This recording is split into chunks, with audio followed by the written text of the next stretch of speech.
to the Popish Plot. I'm Nate. I'm Jessica. And I'm Mike. And today we're here with a viewer requested saint that realistically could have almost fallen into saints you probably don't know for July, based on how much we know. June. His feast day is June 21st. Oh, June. Okay. Well, then he's late. But it must be said, despite the difficulty, we love viewer requests. Keep them coming. We do. Mm-hmm. We're learning about, the most obscure saints. Or at least about saints who have names and things we don't know about them. Plus, last time we had like a whole mythology of frogs. It was amazing. Yeah. So, today we're talking about Saint Alban of Mainz. Also known as Saint Albanus. And this episode was requested by viewer Purdy Do. They were born possibly in the 4th century, and they might have been from Greece, Albania, or North Africa.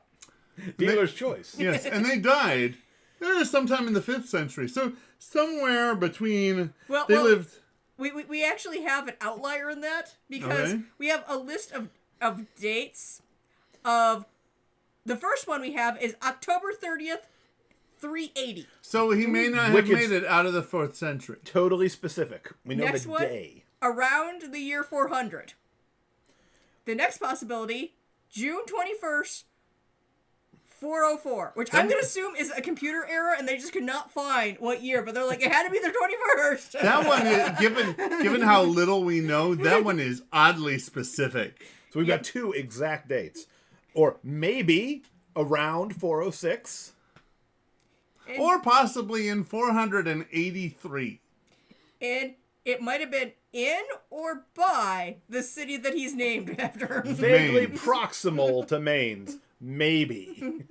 A lot of unknowns here. But we do know what his attributes are. He is holding his head in his hands. Yes. Sometimes he also has his head on top of his head. So he has two heads. So he's holding a head that looks dead, and he has a normal head, like he's just picked up his head. I personally love the fact that this happens often enough in the history of the church that we call these people cephalophores, which means head bearers. Mm. And yes, sometimes they are drawn with both their slaughtered earthly body and their perfected heavenly body, because in heaven all decapitated heads will be recapitated. I don't know. I could imagine, one of the saints with a sense of humor, just taking them off for parties. Oh yeah, absolutely, absolutely. Saint Dennis is over here. His head's over here, talking to you. Mm-hmm. Mm-hmm. Oh yeah. Like goes in movies where the body's just kind of, but it's a bit better because it's perfected body. So the fact that the body can't see, it's not bugging into things. The perfection of slapstick humor. Somebody goes to get a drink out of the fridge, opens the door, and there's a head just sitting there going, "Hey, while you're at it, would you mind bringing me back to my body?" All right. What do you want? We also know what he's a patron of, but again, no idea why. I even tried looking up, who's the patron of these things, because, just searching for why is he a patron. But he is the patron of gravel, against hernias, epilepsy, kidney stones, and of course, for people that suffer for all those conditions. Mm-hmm. But, yeah, so we've got a variety of body ailments: hernia, epilepsy, kidney stones, and then everyone's favorite construction material, gravel. Yay? Yeah. Maybe they quarry gravel at Mainz. I don't know. As for vocations, he was a priest and a missionary. And in case you didn't pick it up by the fact that he's known to carry his head around, a martyr. Yeah, that was not an industrial accident. Mm-hmm. We also have a long list of people he was not. So there's not a lot we can say positive about Alban of Mainz, but we can say that he definitely was not Alban of Verulamium, Alban of Rome / Cologne, Alban of Selenin, Albanus of Angers, or Alban of Vercelli. These have similar names, and in some cases similar deaths, but not this guy. And one's feast day is like the 22nd, so even close. But that's totally confusing. But yeah, there's a couple of main life stories of how he became a martyr that were well known in ancient times, and they agree on a few key points, but the times and places very wildly. Some of them, people have pointed out, it is physically impossible for both of these facts to be true. So some of them are mutually exclusive. Yeah. Oh. And these are ones where they're both written in the same story. But again, we've got someone who died sometime between the year 380 and 483. Probably.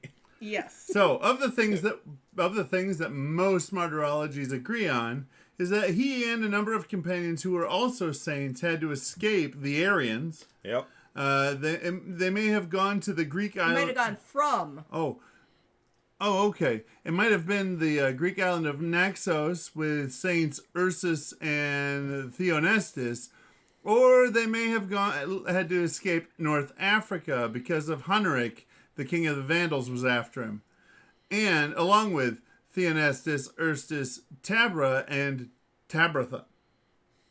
Yep. And in either case, all the ones state that they ended up in Italy and in Milan, and then got sent out to preach to the Arians in Gaul and Germany, possibly by St. Ambrose. Now, some of the ones that say Ambrose are the same ones that say the king of the Vandal who lived after St. Ambrose died.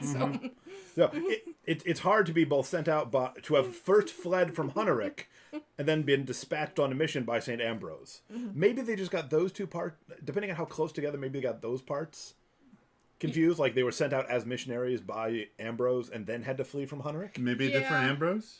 Yeah. Maybe it was just another bishop named Ambrose, and everyone's like, "Oh, it must be Saint Ambrose." I mean, you got a saint who's really well known in your area. You're gonna be like, well, you got a very saintly person who's really well known. You're gonna be like, well, our kid should have a name like that. Well, sure. We want to be named after Ambrose of Milan. Who's Right. Ambrose? All right. We also know that in their travels, Saint Ursus was martyred. Oh. And eventually he and I'm not even going to be able to say it. Eventually, he and Saint Theonestus arrived in Mainz. Now, there's a name we don't have enough of. Theonestus. I've never met a Theonestus. Maybe they just went by Theo and you didn't know because, would you You go by that? assumed Theodore. I was thinking of Theodore.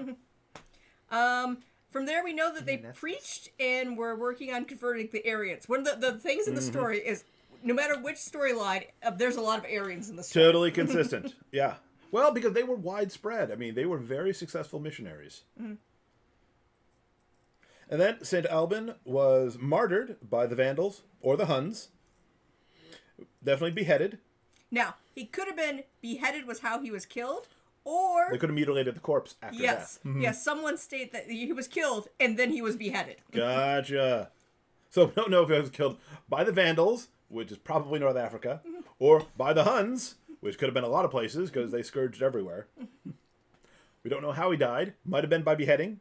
Might have been, I don't know, scorpion bite? Bag of scorpions? And then later his head was cut off. Sack, snake, sea. I mean, that's probably unlikely given how we know that afterwards his head was cut off. And according to some sources, he then picked up his head and carried it to where he wanted to be buried. That's common. So, yes, but... Yep. I'm imagining he was a zombie because, he was killed some way, then beheaded, then he's just like, all right, I'm extra dead.